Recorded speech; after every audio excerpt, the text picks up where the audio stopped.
안녕하세요. 엘렉트로캠입니다. 오늘은 일론 머스크가 트위터를 인수한 해 만에 이 얘기를 안 할래야 안 할 수가 없죠. 하루 종일 진짜 이게 완전 초호화 태풍이 돼서 왔습니다. 정말 대단한 사람인 것 같습니다. 이런 자금 조달이나 이런 거에 있어서 테슬라도 결국 관련이 있고, 뭐 테슬라 CEO니까 저도 진짜 덩달아 트위터에 관심을 안 가질래 안 가질 수가 없고, 한번 여러 가지 이런 시사점들, 지금 계속 많은 이야기들이 나오고 있기 때문에 이런 것들을 한번 정리해서 한번 이야기해 볼까 합니다. 참 이런 거 보면은 미국의 경영인들은 그 속내는 어떨지 모르겠지만 참 표면적으로 정말 존경스러운 가치를 내건다라는 겁니다. 프리 스피치, 이것도 누누이 일론 머스크가 트위터로 얘기를 했죠. 근데 한편으로 이제 이거를 비판하는 사람들은 이거 관종 아니냐, 뭔 프리 스피치냐, 결국은 사람들의 관심을 받기 위해서 뭐 이런 식으로 낮게도 얘기하는, 한 언론사에서도 이렇게 타이틀이 막 두 개가 막 나옵니다. 그렇긴 한데 관심을 갖는 데는 성공했는데 그렇게 막무가내인 것 같진 않다라는 게 제 생각이기도 합니다. 굉장히 이게 계획적이고 정말 프리 스피치인 것 같기도 하고, 어떤 면에서는 이게 좀 현실성이 없어서 관심을 위해서인가 양면성이 항상 존재하게 만든다라는 거죠. 참 이 작두를 타는 그런 사람인 것 같습니다. 그리고 어떻게 매일 이런 영상을 만드냐? 일론 머스크 테슬라가 이렇게 맨날 이야기거리를 던지니 당장 이런 것만 보더라도 궁금한 게 많아지지 않습니까? 아니 이거 왜 사려고 하는지 도대체. 그리고 그러면은 그 사는 가격, 왜냐면 일론 머스크 트윗 보면은 아니 아예 그 공시 있지 않습니까? 13D 이제 뒤로 그 수정까지 그거를, 그리고 자기가 거기 엎어낸 거 이런 거 따라갈 수밖에 없습니다. 이거 트윗 보면은 공부를 엄청 하게 만드는데 파이낸셜 섹터에 대해서 이거 공부를 참 그러니까 이게 가격이 적정한지, 그리고 이 가격은 어떻게 상정된 건지, 진짜 프리 스피치를 위한 건지, 아니 도대체 이걸 해서 뭐지 일론 머스크가 얻을 수 있는 게 뭘까? 뭐 이런 것들을 생각하다 보면은 오늘 또 이렇게 한 영상을 또 만들 수 있지 않겠습니까? 자, 그래서 일단 좀 찾아보니까 분위기는 벌써부터 반대하는 사람들 꽤 있습니다.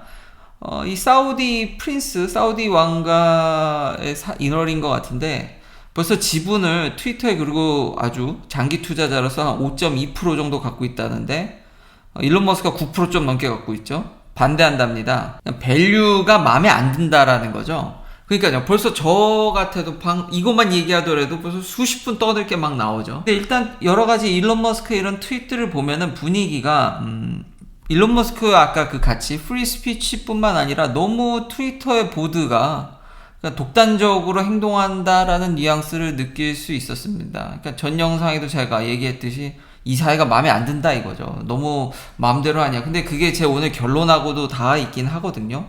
좀 트위터가 최근 행보가 잘못된 점들, 그리고 미국의 이런 언론사, 특히 이런 퍼블릭 플랫폼에 대해서 좀 좌쪽으로 많이 간 건 사실이죠. 지금 일론 머스크가 전에도 그런 데이터 제가 보여드렸지 않습니까? 그래서 그 얘기도 할 건데, 그래서 이상하게 공화당을 지지하는 사람들한테 굉장히 인기가 지금 일론 머스크 인기가 굉장히 많습니다. 그리고 당장 사우디가 이렇게 반대한 거에 대해서, 아니 사우디가 무슨 언론의 자유가 있습니까? 이거 최근에 그런 왕가의 어떤 비밀이나 뭐 이렇게 좀 꽤 괜찮은 그런 언론인이었는데 그런 사람도 마음에 안 들면 사우디는 이렇게 죽여버리는 그 무서운 짓을 한 사람이, 그쵸, 어떻게 이런 딜을 뭐 막냐, 그런 얘기도 있고요. 대체적으로 지금 애널리스트들은 이게 현실성이 좀 적다고 보고 있죠. 결국 다 사려면은 지금 일론 머스크가 제시한 가격이 한 54달러 정도거든요. 54달러인가? 그 정도인데, 그러니까 프리미엄을 줬다고 얘기합니다. 이 공시 들어가 보면은 일론 머스크가 자기가 이미 주식 사기로부터 한 프리미엄 한 50% 좀 넘는다 그러고, 어쨌든 이거 얘기한 뒤로도 최근 트위터 주식이 팍 뛰었으니까 상당량 프리미엄을 줬다라고 얘기를 하고 있는데, 여튼 총 이제 내야 될 돈은 43 빌리언 달러를 이제 그걸 어디서 조달을 해야 되는데 돈이 없죠. 이분 누누이 얘기하지만 현찰이 없어서, 그 세금 낼 돈이 없어서 얼마 전에 테슬라 주식을 엄청나게 엄청나긴 또 아니죠. 자기가 가진 비율에 비하면. 그래도 시장에 폭탄을 투하했던 건 맞는 얘기니까요. 이게 복잡해집니다. 그러니까 현실성이 그래서 떨어지는 건데 자금 조달에도 문제가 있는 거죠. 뭐 주식을 판다 아니면 주식을 담보로 또 대출을 받을 수도 있는 거죠. 근데 미국은 다 아시다시피 돈을 꿔주는 주체가 그 묻게 되거든요. 그러니까 여러 사람이 결국 관여하게 되고, 그러니까 단순히 이게 어떤 한 개인이 미친 짓을 해서 이게 돌아가는 뉘앙스는 아닙니다. 근데 제가 일단 여기선 트윗을 많이 보니까 트위터 보드가 저도 그렇고 좀 최근 행보가 좀 문제가 있다라는 거는 저도 일론 머스크 의견 동의는 하긴 하는데, 그렇다고 해서 개인이 다 사는 것도 맞는지가 참 애매하다. 그리고 지금 현재 일론 머스크가 최대 주주는 아닙니다. 뒤에 제가 자료도 조사를 했는데 뱅가드가 지분을 확보해서, 그리고 뱅가드는 기관 투자자이기 때문에 어떤 개인의 의견에 좌지우지 되진 않는데 분위기도 거기가 좋지는 않습니다. 그래서 현실적으로 이걸 뚫어내기가 매우 만만치는 않습니다. 거기다가 이것에 대해서 지금 막 SEC도 난리가 났죠. 지금 조사가 들어갈 것 같은데, 뭐 어쨌든 이런 파장을 일으켰으니까 당연히 조사는 그러니까 당연히 들어가는 거고요. 그걸 뭐 너무 부정적으로 볼 필요는 없는데, 진짜 가격에 대해서 또 이거 웃긴 것도 진짜 일론 머스크는 정말 대단합니다. 매일 이야기거리를 그냥 좀만 관심만 가지면 나오게 할 수밖에 없는, 진짜 다시 한번 대단한 사람이다. 언론사가 필요 없을 것 같아요. 본인이 뉴스거리를 너무 많이 생산해내서. 자, 이 가격에 대해서도 당연히 일론 머스크가 뭐 어떤 기업을 인수한다 치더라도 혼자 살 수는 없죠. 혼자 다 하는 게 아니라 어떤 뭐 자문이라든지 법적인 문제들도 이런 큰 돈이 오가는데, 하물며 집을 사고 파는데도 미국은, 한국은 그냥 부동산 가서 하면 되는데 미국에선 집만 사고 팔아도 변호사부터 해서 클로징이나 집 팔 때 사인할 때 들어오는 사람들이 얼마나 많은데, 당연히 이제 자문을 구하게 되는데, 골드만삭스랑 모건 스탠리가 이제 한번 붙었다는 얘기인데요. 이것도 되게 웃긴 게, 결국 일론 머스크는 모건 스탠리를 보면은 고용한 것 같은데, 골드만삭스가 여기 기사도 정말 웃겼던 게, 일론 머스크가 제시한 금액이 당연히 이제 여기 비판한 사우디 왕가도 있죠. 싸다. 골드만삭스가 싸다 그러는데, 골드만삭스가 세상에 정작 그렇게 얘기해놓고 트위터의 타겟 프라이스는 $30였다라는 거죠. 이거 막 혼선이 지금 내부에서도, 갑자기 일론 머스크가 이렇게 들어오니까 야 그거 싼 거 같아. 근데 내부적으로 저번에 보니까 니네 타겟 프라이스 $30라며. 근데 이게 왜 $54면 잘 준 거 아니야? 이것도 웃기죠. 지금 온갖 파장이 지금 장난이 아니라서.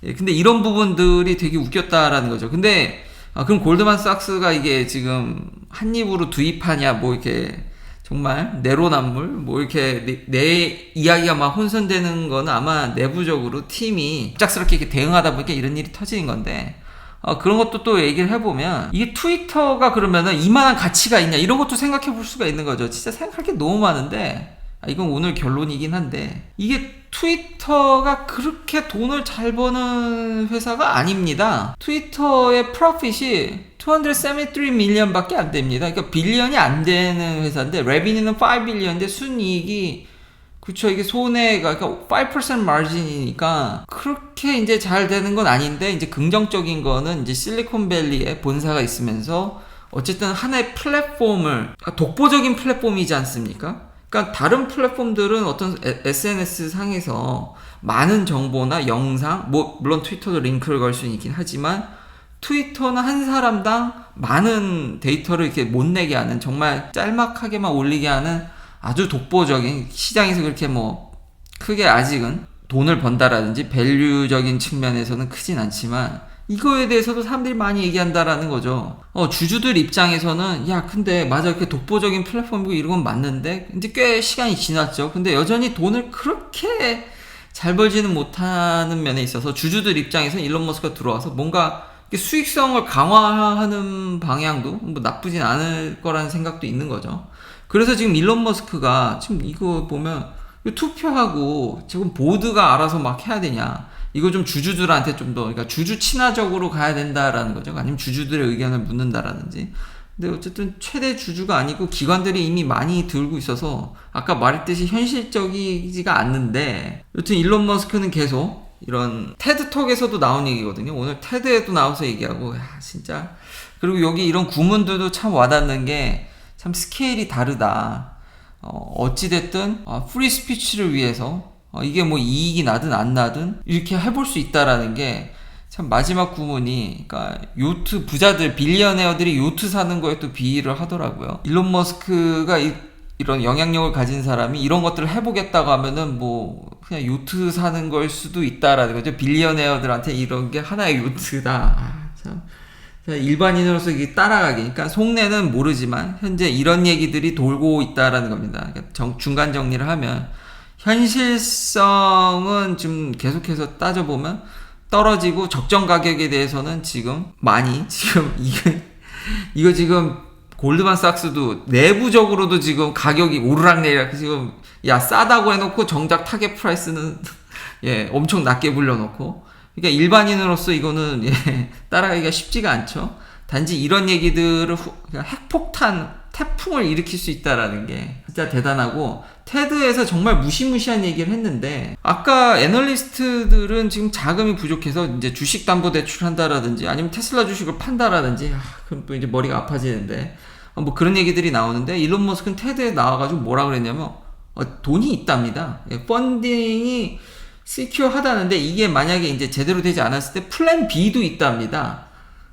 플랜 B가 또 뭐가 될지 진짜 폭탄에 계속 얹히는. 확실한 거는 일론 머스크는 관심을 안 가질래 저절로 가지게 되죠. 이렇게 계속 이렇게 추정할 수밖에 없고, 저는 감사하죠. 덕분에 매일 이야기할 거리가 정말 너무 많습니다. 이거 따져보니까 이 다각도로 분석을 해보니까, 그러니까 결국 일론 머스크가 하고자 하는, 그러니까 프리스피치 때문에 지금 트위터가 굉장히 보드 중심적으로 움직이고, 지금 보드는 디펜스 한다고 해서 포이즌 필이라는 것도 공부하게 만들었죠, 저를. 그러니까 콜옵션을 준다라는, 낮은 보호해달라고 현재 보드들이 기존 주주들한테 내가 좀 더 싸게 살 주식 권리를 줄 테니까 날 보호해달라는 거죠. 일종의 그냥 떡을 주고 날 보호해라, 뭐 이렇게 해석하시면 될 것 같습니다. 지금 일론 머스크가 이렇게 적대적으로 들어오니까.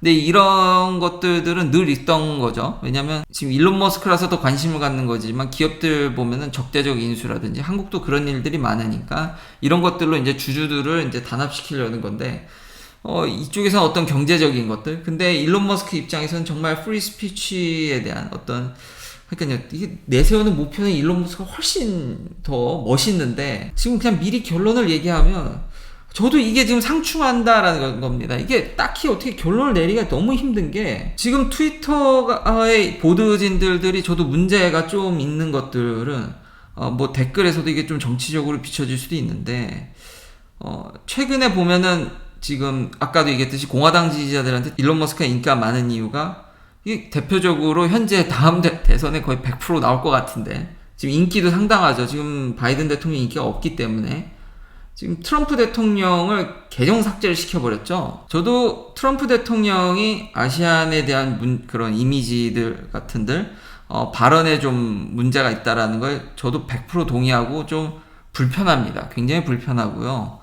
그렇긴 한데, 일론 머스크가 테드에서도 얘기했듯이 결국 프리 스피치가 보장이 돼야지, 내가 싫어하는 얘기를 한다 그래서 뭐 비판을 하고 비방할 수는 있어도 계정 삭제라든지 일방적으로 입 다물게 하는 거는, 그건 저도 잘못됐다라고 보여집니다. 그건 너무 선을 넘은 거죠. 그러니까 일론 머스크가 트위터에서 뭐라 그러냐면, 아예 그렇게 입을 봉쇄한다라든지 계정 삭제라든지 이런 것들은 굉장히 가끔 신중하게 일을 해야 된다라는 거죠. 그리고 일론 머스크도 테드에서 자기도 완벽하지 않고 모든 거를 이제 어떻게 인간이 100% 완벽할 수 있겠습니까? 아버지께서도 정말 좋은 조언을 해줬듯이 틀린 거를 인정하고 고쳐가면서 계속 나가는 게 중요한데, 그걸 완전히 일방적으로 봉쇄시킨다, 그거는 저도 좀 문제가 있다라고 하죠. 근데 또 문제를 걸면 뭐 안 걸릴 보드진들이 어디 있겠냐마는, 그래서 이런 부분들에 대해서도, 그래서 제가 공화당을 지지하는 것 같이 비춰질 수도 있지만, 저는 딱히 누가 되든지, 전에도 이거는 정치적인 견해를 밝혔듯이 누가 되든지 큰 변화가 미국은 시스템으로 움직인다는 쪽에 저는 좀 더, 이것에 대해서도 싫어하실 분도 있겠지만, 그렇죠. 여담으로 참 유튜브 채널을 운영하면서도 저도 성숙하게 되는 게, 지금은 유튜브에 싫어요 버튼이 없어졌거든요. 근데 제 영상을 올리면은, 제가 그래서 올리자마자, 요즘은 보진 않는데 예전에는 올리자마자 싫어요를 누르는 사람이 있더라고요. 참 신기한데 듣지도 않고 한 30초 만에 그런 거 보면서 참 저도 많은 걸 느끼게 됐는데, 본론으로 다시 돌아와서 아무리 듣기 싫어하는 것일수라도 저는 그 선을 넘었다고 생각을 합니다. 이건 보장은 해줘야죠. 근데 일론 머스크 말에 저도 다 동의하고 부럽고 리스펙하고 현실적인 면들도 다 이런 것들도 제가 얘기했는데, 근데 저 애틀란틱에서 마지막에 이런 거를 얘기를 하는데 다 좋다라는 거죠. 일론 머스크가 추구하는 가치라든지 현재 하는 것들들. 그리고 일론 머스크는 심지어 돈 안 벌겠답니다. 이거 인수하고 트위터를 어떤 정말 완벽한 프리 스피치를 통해서. 근데 이런 것들이 리더로서의 정말 전 자질로서 정말 다시 한번 높게 평가를 합니다. 그러니까 본인이 많이 가지려는 것보다 속내는 어떻든 뭐든 간에 저런 걸 내세워야지 주변에서 투자도 해주고 많이 호응을 해주지, 결국은 리더가 되는 사람은 양보하는 사람들밖에 안 되거든요. 그러니까 예를 들면 전쟁 얘기도 할 게 참 많은데 참 세상은 떠들 게 너무 많죠. 전쟁도 주식에 영향을 주니까요. 근데 거기서 이제 독일 위치를 보니까 저도 이번에 독일이 국방비를 올리는 것에 대해서 좀 뒤에 기사들을 읽어보니까 저도 배운 게 많더라고요. 독일이 나토에 굉장히 많이 의존하면서 내가 전범 국가니까요. 그러니까 전쟁적인 측면에서 내가 군비에 대해서 그 많은 양보를 하고 절대로 내세우지 않는, 그러니까 굉장히 죄인인 이미지를 메이킹하면서 경제적으로는 굉장히 돈을 많이 취하는 뭐 그런 행보들. 그러니까 전 세계적인 흐름들을 보면은 저런 가치를 내놓는, 속이 어떻든지 간에 저런 가치를 내놓을수록 더 많은 사람들이 투자를 해주고 파이가 커지면 돈을 안 번다라고는 하지만 실제로는 돈을 버는 거죠. 관심이 요즘은 돈이 되는 세상이니까요. 돈이 안 번다라는 게 아니죠. 그러니까 그런 것들들 정말 존경할 만하고, 모든 전략들 이런 것들 다 좋긴 한데 정말 진정한 프리 스피치를 위해서 개인한테 이 모든 파워를 맡기는 게 맞는가라는 게 이게 결론인 거죠. 애틀란틱에서 이 결론을 진짜 멋있게 지었는데 다 좋다 이거예요. 저도 다 리스펙하고 다 좋은데 결국은 퍼블릭 스퀘어를 위해서 일론 머스크가 개인적으로 회사를 다 사는 거지 않습니까? 그러니까 독재자한테 이걸 맡기는 건데, 이런 거 보면 이제 또 철학적으로 넘어가게 되는 거죠. 결국 뛰어난 착하고 굉장히 좋은 선지자한테 모든 권한을 맡기고 세상을 돌아가게 하는 것이 사실 제일 효율적이고 제일 좋으나, 그 개인이 완벽하지 않기 때문에 획가닥 하게 되면은 다 망가져 버리죠. 그러니까 우리는 그걸 굉장히 잘 알고 있는데, 보드가 지금 저도 좀 그게 문제가 있다라는 건 알지만, 이거 그렇다고 해서 일론 머스크한테 모든 걸 넘기는 게 이게 맞냐라는 거죠. 저도 이게 상충된다라는 겁니다. 이거는 좀 생각해 볼 문제이지 않을까. 일론 머스크가 추구하는 가치가 멋있고 전략 모든 것들이 다 좋긴 한데, 현재의 그런 흐름들. 근데 그렇다고 해서 트위터를 정화하기 위해서 한 개인한테 모든 걸 몰아주는 게 맞냐. 어차피 근데 자금도 만만치 않아서 아무리 전 세계 최고 부자라지만 오늘 주식이 이게 테슬라가 좀 내렸거든요. 그리고 트위터 주식도 그렇게 재미가 없습니다. 지금 이렇게 핫해지면은 가격이 천정부지로 올라야 되거든요. 왜냐하면 결국은 지금 보호하려고 뭐 콜옵션이든 뭐든 지분 확대든 방어적인 측면이나 공격적인 측면이나 결국은 엄청난 자금이 이게 준비가 되어가고 있기 때문에 주식이 엄청나게 뛰어야 되는데, 시장은 처음에 일론 머스크 발언 때만 확 뛰고 그 뒤로는 일론 머스크가 내놓는 계획에 대해서는 이렇게 지지부진하고, 다시 한번 정리하면 현실적으로 이게 굉장히 난관이고, 일론 머스크가 공시에 다시 한번 생각해 보겠다. 그게 결국 다 판단 얘기거든요. 다 팔면은 원래 가격으로 돌아가지 않을까에 대한 사람들의 우려가 더 큰 것 같습니다. 그래서 가격이 원상복구 될 수도 있는데, 트위터는 그렇게 돈을 지금 잘 벌지 않다라고 제가 이미 얘기를 했기 때문에 금리 인상 시에 가격이 내려갈 여지가 지금으로서는 더 많은 것 같긴 합니다. 여러모로 오늘 이런 트위터 사태를 보면서 많은 거를 생각하게 하는 것 같습니다. 프리 스피치긴 한데 이거 개인한테 다 이거를 통제하는 거, 자기는 돈도 안 벌고 그런다고 하는데 맞긴 한데 일론 머스크한테 다 맡기는 게 정말 많은 거를 오늘 생각하게 해주는 하루였고요. 그리고 이제 조만간 테슬라 어닝콜이 있거든요. 그게 더 이제 관심이 많이 가게 되죠. 돈을 얼마 벌었을지, 가격도 차 가격도 계속 꾸준히 올렸기 때문에 그래서 굉장히 좋을 거로 예상이 됩니다. 근데 문제는 다음 분기죠. 이번 분기죠. 그러니까 이번 분기에 대한 어닝콜, 그러니까 다음 분기에 그걸 발표할 텐데, 예, 그거 상하이 공장이 셧다운돼서 그거는 심히 우려스럽다고 정리할 수 있겠습니다. 긴 영상 시청해주셔서 감사합니다. 내일도 테슬라 관련 이야기들로 찾아뵙겠습니다.